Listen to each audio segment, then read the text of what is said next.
BSP party एक विचारधारा से अपनी भटक गई है। छोड़ने कांग्रेस की जो नीतियां हैं, बहुत अच्छी नीति बनाई माननीय कमलनाथ जी ने।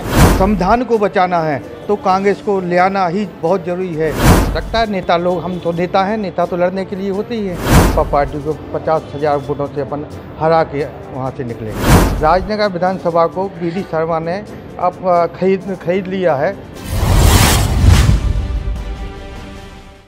नमस्कार, मैं हूं संजय अवस्थी और आप देख रहे हैं पेपर टाइम मध्य प्रदेश समाचार। इस वक्त हमारे साथ मौजूद हैं विनोद पटेल, जो कि राजनगर विधानसभा से 2018 के विधानसभा चुनाव में बहुजन समाजवादी पार्टी से विधानसभा के प्रत्याशी रहे थे और इनको लगभग 30,000 वहां से मत भी मिले थे। ये लगातार कई वर्षों से बहुजन समाजवादी पार्टी में कार्य करते रहे और ओबीसी को लेकर भी वह लगातार सक्रिय हैं और प्रदेश के पदाधिकारी भी हैं। छतरपुर जिले में कई बार ओबीसी महासभा के द्वारा जो आंदोलन किए गए उनमें इनकी महत्वपूर्ण भूमिका भी रही। अब हाल ही में विनोद पटेल जी के द्वारा कांग्रेस की सदस्यता ले ली गई है। हम उनसे सीधी चर्चा करते हैं कि बीएसपी के छोड़ उन्होंने कांग्रेस की सदस्यता ली है तो आगे की उनकी क्या रणनीति रहेगी। जी भाई साहब, क्या कहेंगे, किस तरह से आप प्रभावित हुए हैं कांग्रेस से जो आपको बीएसपी छोड़नी पड़ी? बीएसपी छोड़ने, कांग्रेस की जो नीतियां हैं, बहुत अच्छी नीति बनाई माननीय कमलनाथ जी ने कि सबसे पहले हमारा वो 27% आरक्षण की लड़ाई जो हम लड़ रहे थे उसको भी उन्होंने लागू किया।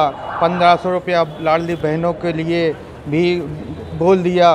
500 रुपया में सिलेंडर कर दिया। किसानों, जो मेन तौर पे हम लोग किसान हैं, तो किसानों का भी कर्जा माफ़ कर दिया। और अगली बार जब सरकार बनी थी तब भी 50-50 1-1 लाख रुपया किसानों का कर्जा माफ़ हो चुका था। तो मैंने इसी भावना को देखते हुए कि अगर संविधान को बचाना है तो कांग्रेस को ले आना ही बहुत ज़रूरी है, इसलिए हमने कांग्रेस पार्टी ज्वाइन की। किस कमलनाथ के समक्ष? जी, माननीय कमलनाथ जी के समक्ष हमने कांग्रेस पार्टी की सदस्यता ज्वाइन की। तो पिछले विधानसभा चुनाव में 2018 में आप राजनगर विधानसभा से बीएसपी से चुनाव लड़े थे, तो इस बार क्या रहेगा, कांग्रेस से लड़ेंगे क्या कहीं से? ये नहीं, माननीय कमलनाथ जी का और दिग्विजय सिंह का कहना था कि आप ज्वाइन करें और अगर आपका सर्वे में नाम आता है तो आपको भी चुनाव लड़ाया जाएगा। तो आपने अभी किसी विधानसभा की उनसे दावेदारी की है कि हमको इस विधानसभा से टिकट दें? नहीं, हमने राजनगर विधानसभा से दावेदारी की है। तो एक बार फिर से आप लड़ना चाहते हैं क्या? अगर सर्वे में नाम आएगा तो हो सकता है। नेता लोग, हम तो नेता हैं, नेता तो लड़ने के लिए होते ही हैं। तो अगर नाम सर्वे में आता है तो बिल्कुल कमलनाथ जी का और दिग्विजय सिंह का आशीर्वाद मिलेगा तो बिल्कुल चुनाव लड़ेंगे। तो राजनगर विधानसभा में तो कई नेता सक्रिय हैं, जैसे वहाँ अभी जो वर्तमान में कांग्रेस के विधायक हैं विक्रम सिंह नाती राजा हैं और जो आपके साथी पूर्व प्रत्याशी रहे अरविंद पटेरिया, और जो पटेल समाज का एक बड़ा नाम भी है, और भाजपा के पूर्व जिलाध्यक्ष घासीराम पटेल, और इसके अलावा शंकर प्रताप सिंह मुन्ना राजा भी सक्रिय हैं। तो फिर आपको क्या लग रहा है कि आप चुनाव लड़ेंगे तो कैसा रहेगा? नहीं, हमने भी SC ST OBC का संगठन चलाया है, जो जहाँ वहाँ वोटर हमारे हैं, क्योंकि 30,000 वोट हमको 18 में मिले थे। बराबर 5 साल से एक ही नारा लगाते रहे। तो ऐसा नहीं है, माननीय अगर कमलनाथ जी का आशीर्वाद मिलेगा तो कम से कम भाजपा पार्टी को 50,000 वोटों से अपन हरा के वहाँ से निकलेंगे।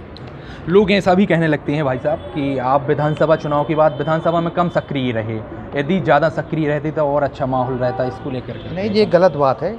जो कहता है उसने देखा ही नहीं है अभी विधानसभा में। अब मैं बीएसपी में था तो मैं बीएसपी में कार्य करता रहा, तो बीएसपी वाले बताएंगे। आप कभी भी विधानसभा क्षेत्र में जाएं तो ऐसी कोई दीवार नहीं है कि जहाँ बीएसपी का प्रचार मैंने ना किया हो, जहाँ हाथी ना मेरे नाम के बनी हो। तो फिर क्यों बीएसपी से क्यों नहीं आप दूसरा लड़ना चाहते थे कि पार्टी ने आपको दरकिनार कर दिया या आप स्वयं? नहीं, अब बीएसपी पार्टी एक विचारधारा से अपनी भटक गई है। जो विचारधारा बीएसपी पार्टी के पहले थी, जो माननीय प्रदेश अध्यक्ष रमाकांत पिप्पल जी हैं, उन्होंने पूरे मध्य प्रदेश, बीडी शर्मा जो बीजेपी के प्रदेश अध्यक्ष हैं, उन्होंने पूरी बीएसपी पार्टी को अपने अंडर में खरीद लिया है। राजनगर विधानसभा को बीडी शर्मा ने अब खरीद लिया है माननीय प्रदेश अध्यक्ष रमाकांत पिप्पल जी से, बीएसपी पार्टी से। इसलिए नहीं तो 30,000 वोट वाले कैंडिडेट को कौन दरकरार करता है? ढूंढते हैं, अब ढूंढेंगे तो कौन? भाजपा कांग्रेस से वो भी ढूंढ रह जाएंगे। तो इसलिए वो उन्होंने छोड़ा, तो मैंने कांग्रेस पार्टी को ज्वाइन किया माननीय कमलनाथ जी की भावनाओं और उम्मीदों से कि आप जो बोलते हैं वो कहते हैं, इसलिए मैंने कांग्रेस पार्टी का दामन थामा है।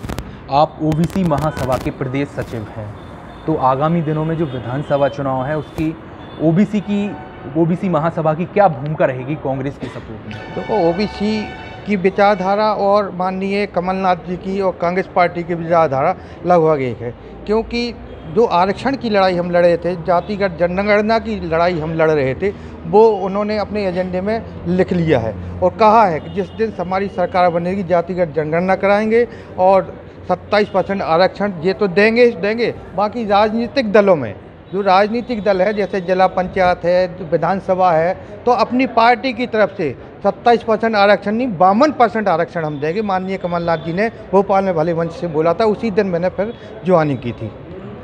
आप 2018 में विधानसभा चुनाव लड़े राजनगर से। यदि एक बार पुनः आपको पार्टी इस सीट से टिकट देती है, कोई भी पार्टी देती है, तो आप कैसे इस बार चुनाव निकालेंगे? पिछली बार जो कौन सी गलती हुई थी आपसे, या जैसे आपको पराजित कर हुई थी? नहीं, वो अब गलतियाँ तो नहीं हुई थी, लेकिन अब इस बार जो हम बराबर 5 साल रहे जनता के बीच में, हर दुख दर्द में भी शामिल रहे, आज भी उनके साथ खड़े हुए हैं, तो वो भी हमारे साथ खड़े हुए हैं। राजनगर विधानसभा की जनता पोलिंग नंबर 1 से पोलिंग नंबर 260 तक बराबर हमारे साथ सहयोगी है और वो कहती हैं कि आप लड़ो। लेकिन माननीय मैंने कांग्रेस ज्वाइन की है, अगर मेरा सर्वे में नाम आता है और माननीय कमलनाथ जी के यहाँ से आशीर्वाद मिलता है तो मैं ज़रूर चुनाव लड़ूंगा। यदि और कोई विधानसभा से पार्टी कहेगी चुनाव लड़ने के लिए, तो क्या आपकी हठी है कि राजनगर से? नहीं, कहीं से भी, वो छतरपुर की पाँच विधानसभा है, 5 में से कहीं से चुनाव लड़ा देंगे, हम वहाँ से लड़ जाएंगे। हर जगह सक्षम है, हर जगह हमारे वोट हैं। तो आपकी सक्रिय विधानसभा की चर्चा करते हैं, राजनगर विधानसभा में ज़्यादा सक्रिय है, तो राजनगर विधानसभा में भी वर्तमान में कांग्रेस के विधायक हैं विक्रम सिंह नाती राजा, तो उनका कार्यकाल आप किस नज़र से देखते हैं? सही अच्छा नहीं है कार्यकाल? अगर मैं अगली बार चुनाव नहीं लड़ा होता तो 25,000 वोटों से चुनाव हारे होते हुए, क्योंकि भाजपा के जो वोट मैंने 25,000 काटे, वो भाजपा के काटे, इसलिए वो जीते। तो इस बार क्या लगता है, यदि पार्टी आपको टिकट नहीं देगी तो वहाँ से कांग्रेस पार्टी जीत पाएगी कि हार जाएगी? क्या रहेगा? अब हम तो कांग्रेस पार्टी में हैं, तो कांग्रेस पार्टी का ही काम करेंगे, तन मन धन लगा करके, चाहे जिसको टिकट मिल जाए। हम तो माननीय कमलनाथ जी के साथ में हैं, माननीय कमलनाथ जी को इस बार मुख्यमंत्री बन देखना चाहते हैं और संविधान को ही बचाना चाहते हैं कि जब तक सरकार कांग्रेस की नहीं आएगी, जब तक संविधान हमारा खतरे में है। कई लोग आपके ऊपर जातिवाद का भी आरोप लगाने लगते हैं, तो इसको लेकर आप क्या कहेंगे? अब वो आरोप लगाने वाले आरोप लगाते हैं, लेकिन मैं जातिवाद कभी नहीं करता हूँ। तो इस बार पक्का है चुनाव का? नहीं पक्का है, हम अम्बेडकरवादी हैं और संघर्षों के आदी हैं, संघर्ष ही हमारा काम है।